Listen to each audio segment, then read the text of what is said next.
ఇక అమరావతి విషయంలో గతంలో ఏదైతే పనులన్నీ ఆగిపోయాయో ఆ పనులన్నీ కూడా పునఃప్రారంభిస్తున్నారు ఒక్కొక్కటిగా.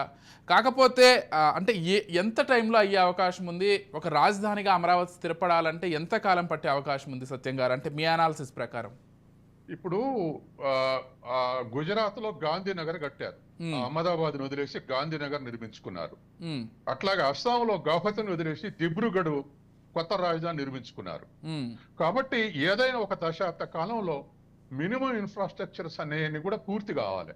ఓకే. ఇప్పుడు సరే, ఎంత డిస్టర్బెన్స్ వచ్చినా గతంలో ఉన్నటువంటి హైకోర్టు అక్కడే నడుస్తుంది, అసెంబ్లీ అక్కడే నడుస్తుంది, ఇంకా కొన్ని ఫెసిలిటీస్ ఉన్నాయి. అయితే ఇవాళ దానికి కేంద్ర నిధులు ఎప్పుడైతే ఈ రేడియల్ రోడ్స్ కు తర్వాత దానికి ఇస్తానన్నదో, ఇప్పుడు ఇంకా శీఘ్రంగా 5 ఏళ్లలో మాక్సిమం బెనిఫిట్స్ తోటి పూర్తయ్యేటువంటి అవకాశం ఉంది.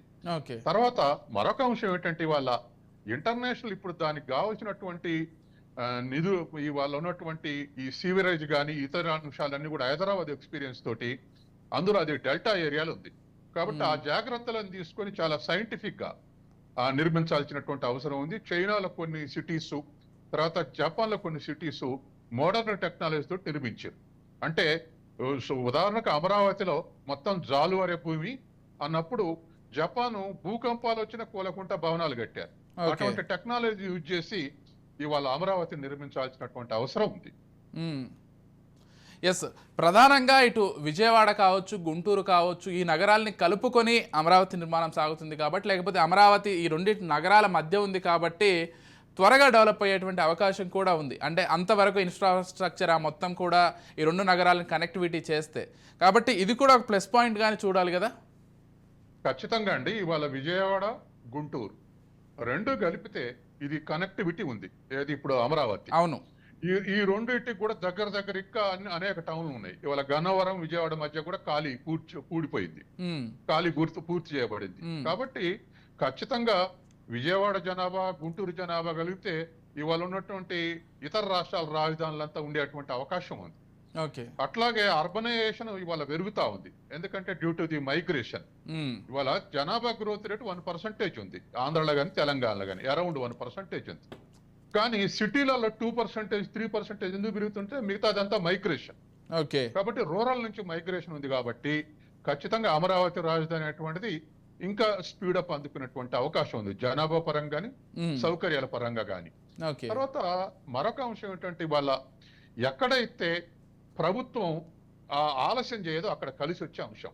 అవాళ పోలవరం రివర్స్ టెండరింగ్ పోయేనాడు నేను డిబేట్ లో పాల్గొన్నా ఒక ఛానల్లో, గుర్తులేదు కానీ.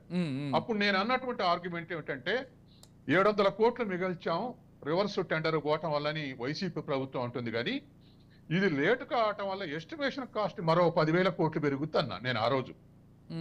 ఇవాళ వచ్చే వరకల్లా వాస్తవం 35,000 ఎస్టిమేషన్ గురించి ఇవాళ 50,000 కోట్లు, 50,000 కోట్ల నుంచి రేపు 65,000 కోట్లకు కూడా పోద్ది అంటున్నారు. అంటే సమయం చాలా ఇంపార్టెంట్. అమరావతి ఆలస్యం అయితే ఎస్టిమేషన్ కాస్ట్ ఇంకా పెరుగుతుంది. With in the time complete చేస్తే అనుకున్న ఎస్టిమేషన్ కు కంప్లీట్ అయ్యే అవకాశం ఉంది. అందుకని ఇవాళ టైం అనేటువంటిది చాలా ఇంపార్టెంట్.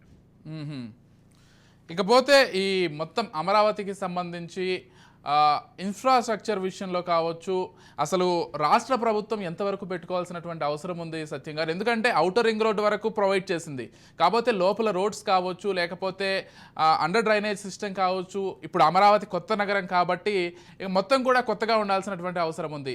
ఈ ఏదైతే కరెంట్ కనెక్టివిటీ లేకపోతే ఈ విద్యుత్ కనెక్టివిటీ ఉంటుందో అది కూడా అండర్ గ్రౌండ్కి మార్చాల్సినటువంటి అవసరం ఉంటుంది. కాబట్టి ఒక కొత్తగా ఒక నగరాన్ని నిర్మిస్తున్నారు కాబట్టి ప్రపంచంలోనే అంటే ఇప్పటి వరకు లేని టెక్నాలజీస్ లేకపోతే ఇప్పటి వరకు లేనటువంటి ఒక ఇన్ఫ్రాస్ట్రక్చర్ ఇందులో యూజ్ చేయాలని కూడా చంద్రబాబు గతంలో భావించారు.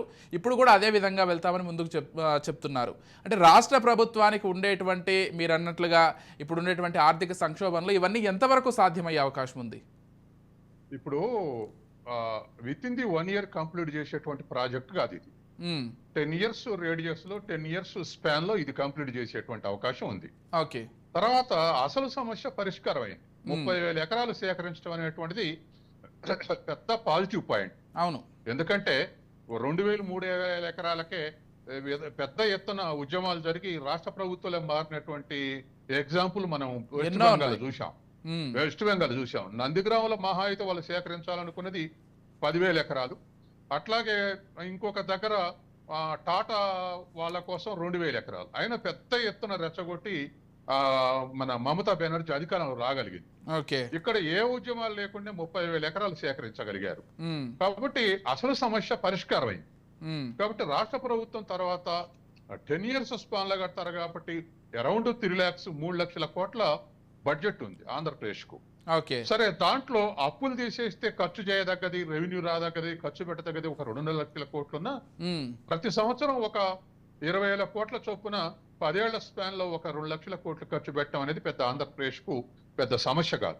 ఓకే. ఎందుకంటే పోలవరం గట్టి ఇప్పుడు చాలా రాష్ట్రాలకు నీటిపారుదల ప్రాజెక్టులు కట్టుకోవటానికి భారం ఉంది.